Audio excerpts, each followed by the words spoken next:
जी, अस्सलाम वालेकुम। आज हम एक कानूनी नुक्ते के हवाले से बात करेंगे। अदालत में एक कानूनी नुक्ता उठाया गया कि ऐसा इंसान जो करीबुल मर्ग है और वो अपनी मौत की वजह के बारे में कोई बयान देता है डॉक्टर के सामने, पुलिस या किसी प्राइवेट पर्सन के सामने, तो ऐसे बयान को अदालत किस नज़र से देखती है?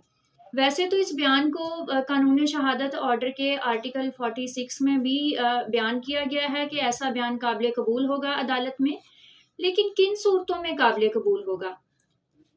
बहस के दौरान ये नुक्ता उठाया गया और ऑनरेबल कोर्ट को ये बताया गया कि ऐसा बयान जो एक करीबुल मर्ग इंसान देता है, चाहे वो किसी प्राइवेट पर्सन के सामने ही क्यों ना दिया गया हो, क्या वो बयान जो है वो उस इंसान ने जो कि मरने के करीब है और उसको इस बात का खौफ है कि अगर वो बयान नहीं देता तो थोड़े ही टाइम में उसकी मौत वाक़या हो सकती है, तो वो जब वजह बताता है, क्या वो बयान उसने अपनी आज़ाद मर्ज़ी से दिया?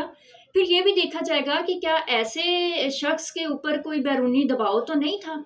अगर वो बयान दबाव में दिया गया है या उस शख्स ने अपनी आज़ाद मर्ज़ी से नहीं दिया, तो ऐसे बयान की कानून की नज़र में या अदालत में कोई अहमियत नहीं होती। हर जो केस है उसके हालातों वाक़यात को देखकर अदालत ये फ़ैसला करती है कि क्या इस बयान की कितनी अहमियत है कानून की नज़र में, या बतौर शहादत इस बयान को किस कैटेगरी में रखा जाएगा। अदालत में एक जजमेंट भी फिर पेश की गई जो कि अदालत उज़्मा की एक लेटेस्ट जजमेंट है, उसमें भी इस बात को वाज़िया किया गया कि उस शख्स की देखा जाएगा कि सबसे पहले तो ये देखा जाएगा कि क्या वाक़या ही वो शख्स करीबुल मर्ग है।